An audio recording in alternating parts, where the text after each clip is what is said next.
तो चलिए स्टार्ट करते हैं हम आज 11th बिजनेस से फंक्शन ऑफ कॉमर्शियल बैंक। तो सबसे पहले हमारे पास प्राइमरी फंक्शन, एक कॉमर्शियल बैंकों के क्या प्राइमरी फंक्शन है।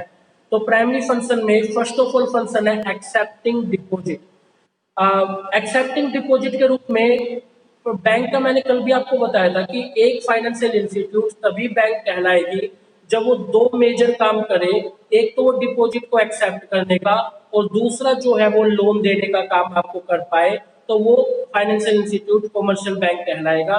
तो वो डिपॉजिट किस किस वे में एक्सेप्ट करता है। एक तो फिक्स डिपॉजिट वो एक्सेप्ट करता है। फिक्स डिपॉजिट ऐसा डिपॉजिट होता है जिसमें आपका जो रुपया है कुछ टाइम के लिए लॉक हो जाता है, आप चाह के भी उस रुपए को विड्रॉ नहीं कर सकते। जैसे एफडी होती है ना, फिक्स डिपॉजिट, आप अपने पेरेंट्स से पूछ सकते हो, उन्होंने जरूर कराई होगी। इसमें जैसे 8 साल के लिए आजकल एफडी होती है, तो 8 साल के लिए आपका रुपया जो है लॉक हो गया, तो आप उस रुपए को 8 साल तक विड्रॉ नहीं कर सकते हैं। अगर आप विड्रॉ करेंगे तो उसमें आपको काफी नुकसान होगा। नेक्स्ट वन होता है जैसे करंट अकाउंट। करंट अकाउंट एक ऐसा अकाउंट होता है जिसमें जो है आप अपने कितने भी रुपए डाल सकते हैं, कितना भी रुपया आप बैंक से निकलवा सकते हैं, बैंक आपको कभी मना नहीं करता। और इस टाइप का जो अकाउंट होता है वो ट्रेडर जो लोग होते हैं ना, जैसे कोई बिजनेस करने वाले कोई दुकानदार होते हैं, इस टाइप का अकाउंट रखते हैं। इसमें एक लिमिट फिक्स कर दी जाती है बैंक द्वारा। जैसे मान लो मैं एक ट्रेडर हूँ, मेरी बैंक से लिमिट होगी 20 लाख रुपए की, तो 20 लाख रुपए तक अगर मान लो मेरे बैंक अकाउंट में नहीं भी है ना, तो भी मैं 20 लाख तक विड्रॉ कर सकता हूँ। बैंक मुझे 20 लाख रुपए तक का उधार दे देगा। ठीक है। करंट अकाउंट पे हमेशा बैंक जो है कुछ ना कुछ इंटरेस्ट जरूर चार्ज करता है। नेक्स्ट वन आपके पास सेविंग अकाउंट। सेविंग अकाउंट एक ऐसा अकाउंट होता है जिसके अंदर आप बैंक में अपना नाम से एक अकाउंट खुलवा सकते हैं। उसमें आप अपना डिपॉजिट डाल सकते हैं, लेकिन आप उतना ही रुपया विड्रॉ कर सकते हैं जितना कि आपके बैंक में आपके पास रुपए अवेलेबल है।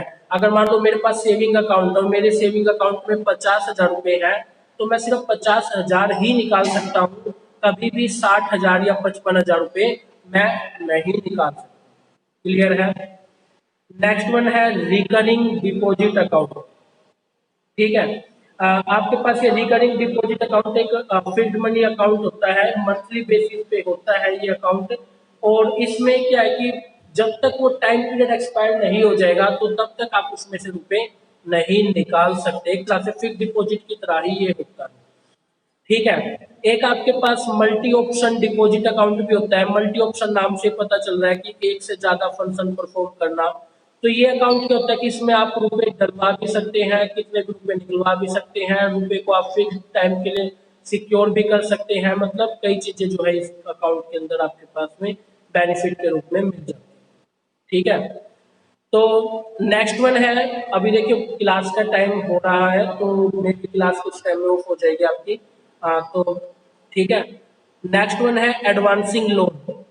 एडवांसिंग लोन मतलब बैंक आपको कई तरह से लोन प्रोवाइड करवाने का काम करता है।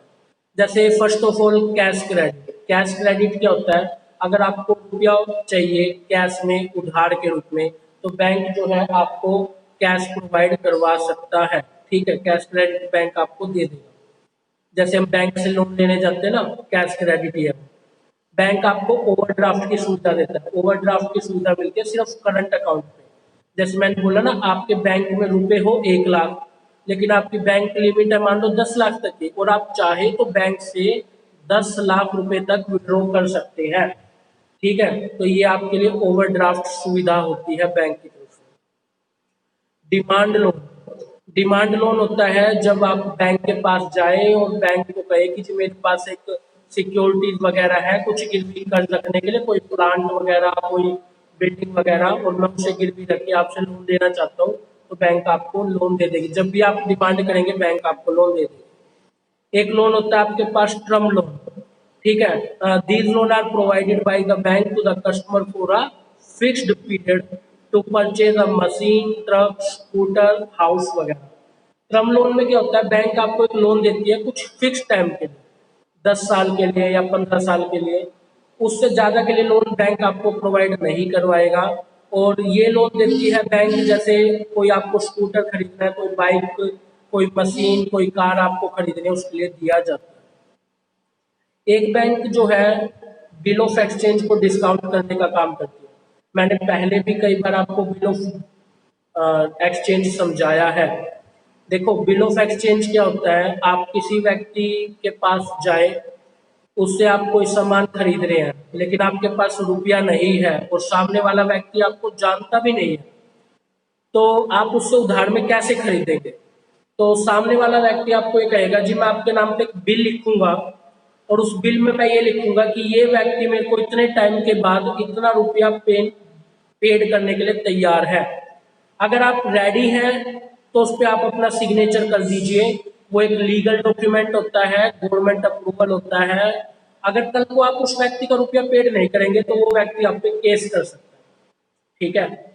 तो अब मेरे पास मान लीजिए वो बिल आ गया, लेकिन ना रुपए नहीं आया, बिल आ गया। अब मान लो मुझे एकदम से रुपए की जरूरत पड़ जाए, तो मैं बैंक के पास जा सकता हूँ और उस बिल ऑफ एक्सचेंज को एज ए सिक्योरिटी डिपॉजिट कर सकता हूँ बैंक में, और कह सकता हूँ कि जी इस बिल से इतने टाइम के बाद इतना रुपया निकलेगा, वो रुपया आप रख लेना और मुझे आज जो है ना रुपया दे दो। तो बैंक मान लीजिए वो बिल 10,000 रुपए का था, बैंक उस पर कुछ ना कुछ इंटरेस्ट चार्ज करेगी और मुझे 9500 9600 रुपये जो है पेड कर देगी। ये भी होता है लोन लेने का एक तरीका। ठीक है? तो आज के लिए बैंक के हम प्राइमरी फंक्शन मतलब बैंक का एक तो डिपॉजिट एक्सेप्ट करने का और लोन देने का, ये जो है हम करेंगे। ठीक है? तो ये चीज आपके लिए आज का काम है। क्लियर है?